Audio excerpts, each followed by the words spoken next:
and welcome to the Chapter 11 Quarantine Commentary. I am Kerry. I was one of the co-writers and co-directors on this episode. I'm Paula. I also directed on this episode. My name is Miles Luna. I was one of the writers on this episode. I am very happy with how this fight came out. I can't even imagine how much planning went into it. There's so many moving parts of this.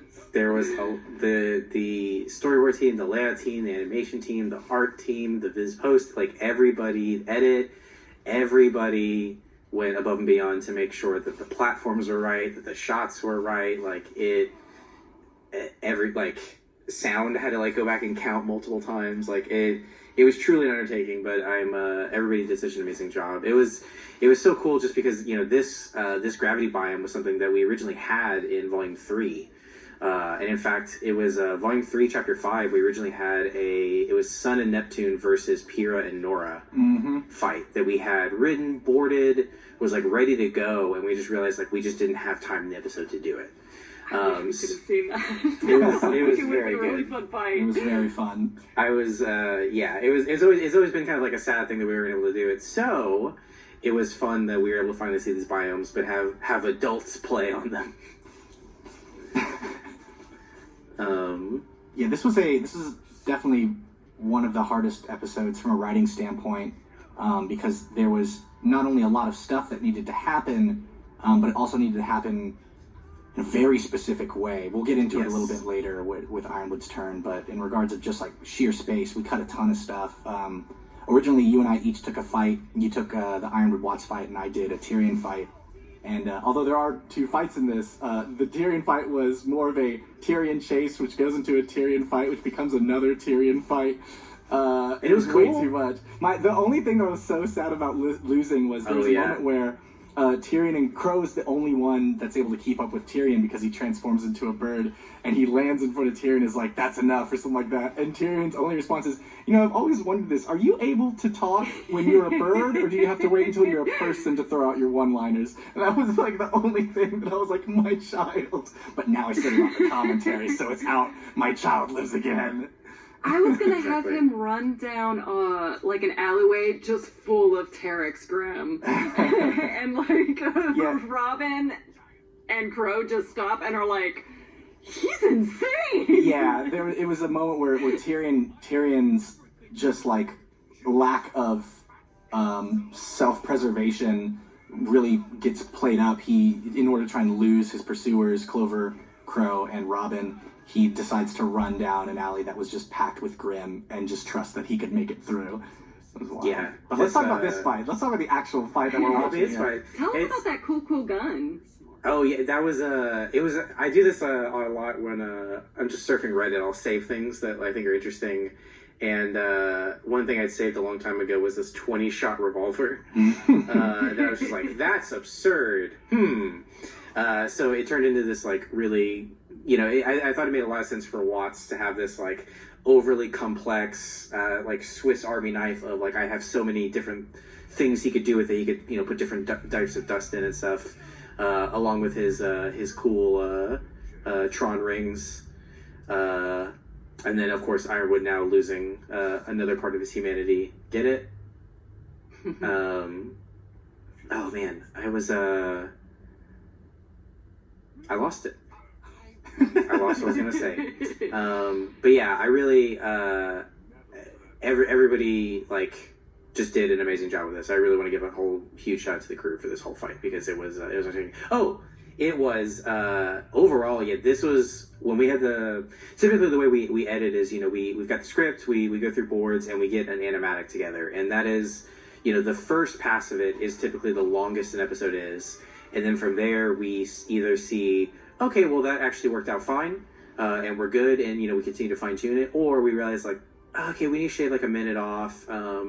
This line wasn't as important, or there's this really interesting way we could combine this, and then it'd be more interesting.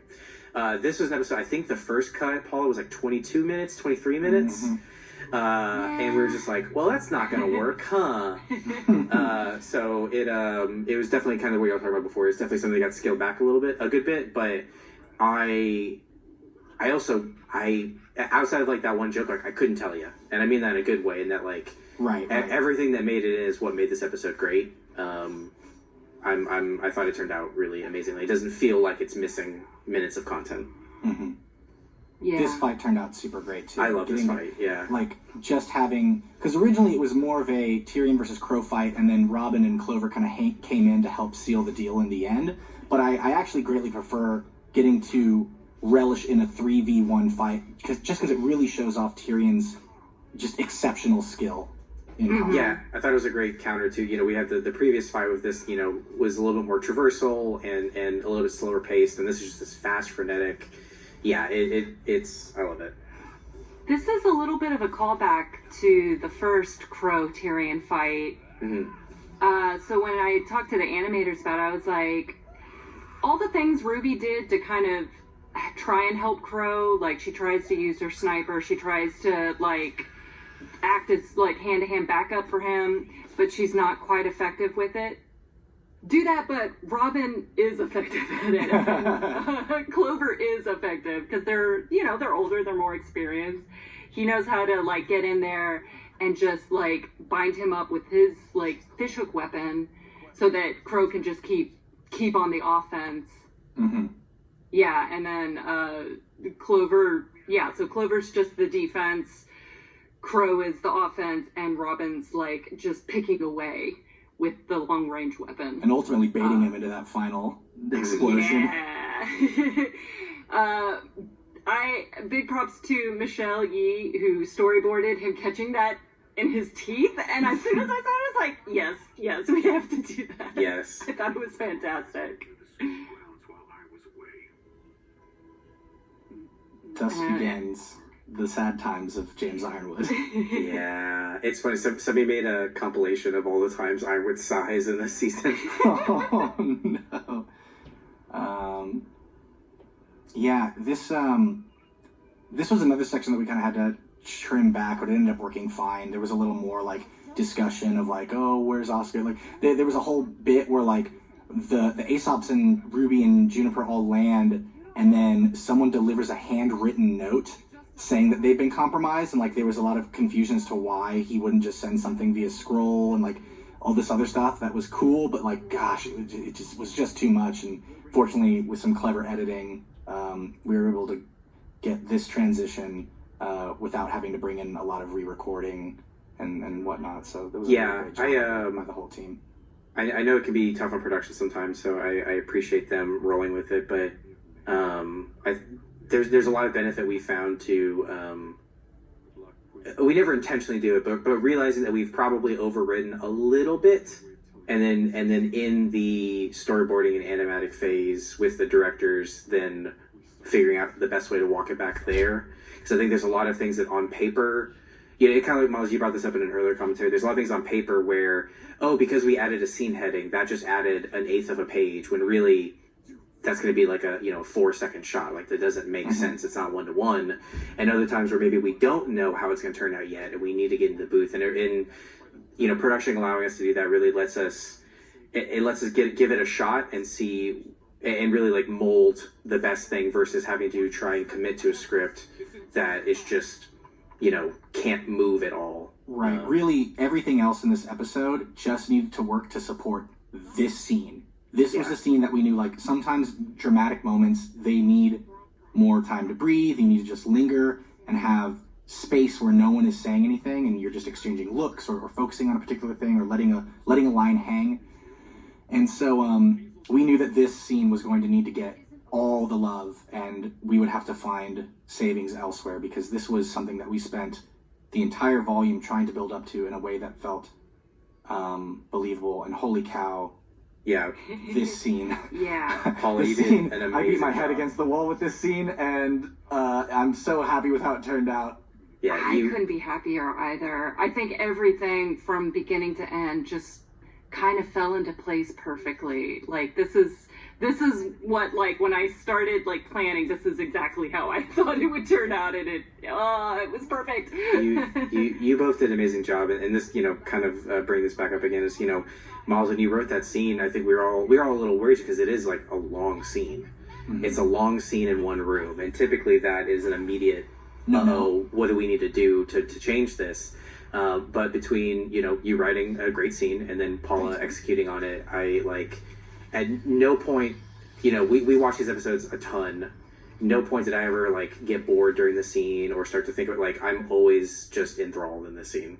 The in my head, it was kind of broken up into 3 phases. It was onset paranoia, then there is the arrival of Salem and all the time that Salem is on screen, and then there is the sort of post Salem and kind of taking apart everything that they just learned. And man, it finally, we had the kids see an illusion of Salem back in Volume 5, but to finally have our 2 warring factions meet face to face, oh god, about time, right? Yeah, it is. So yeah. good. Yeah.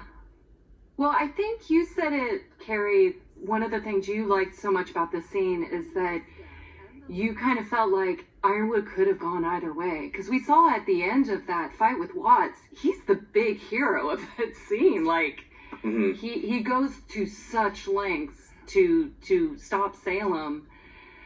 And then, I think we worked really hard this season to make this whole progression of Ironwood's descent into villainy, subtle, make it make sense. And I really like how this whole season played out with his character. He somehow kind of became my favorite character this season. 100%. And I wasn't expecting that. Qrow and Ironwood have always been 2 of my favorite characters. Yeah. And I know it's probably frustrating for some people. I really like that there's a huge discussion online about whether or not what Ironwood has done is justified or not. That's Who is in the exactly right or wrong. Because that's the vibe that we wanted. It's there's not really an obvious right thing to do, and you could make arguments either way, for and against both sides and all this stuff.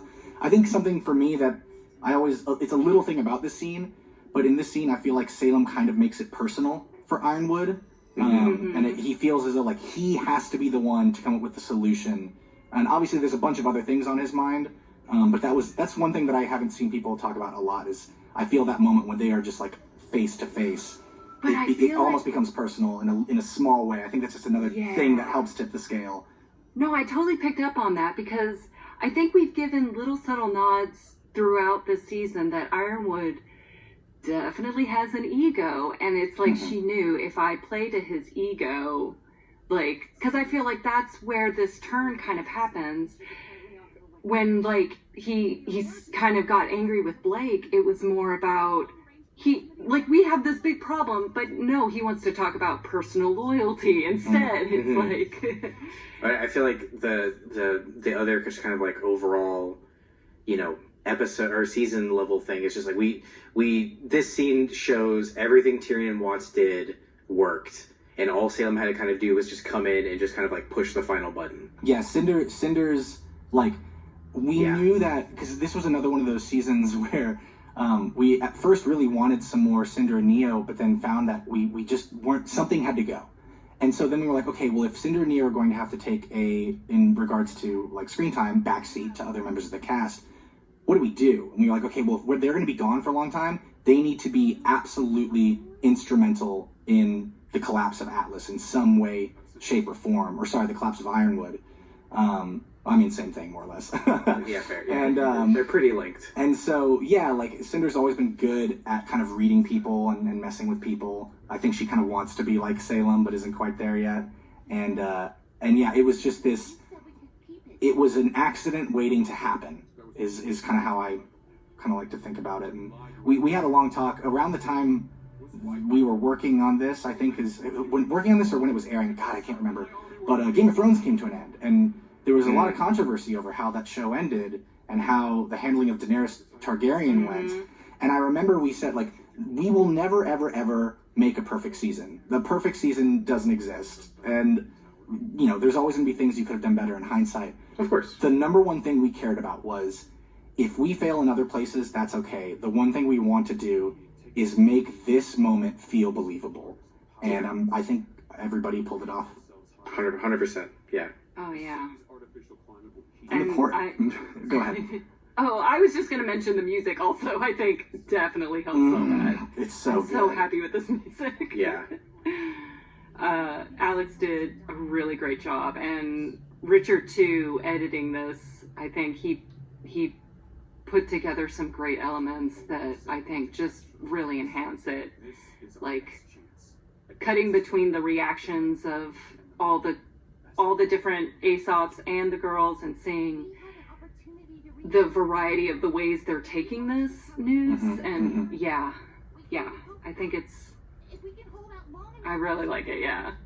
The Aesops was another group that we struggled with, was making sure that this felt believable, because we only get a limited amount of time with them as well, and so we would go out of our way to have moments of dialogue that, you know, in this episode, for example, you don't have to understand orders, you just have to follow them, just sprinkling things like those throughout the volume, like little things like that make a huge difference in the end.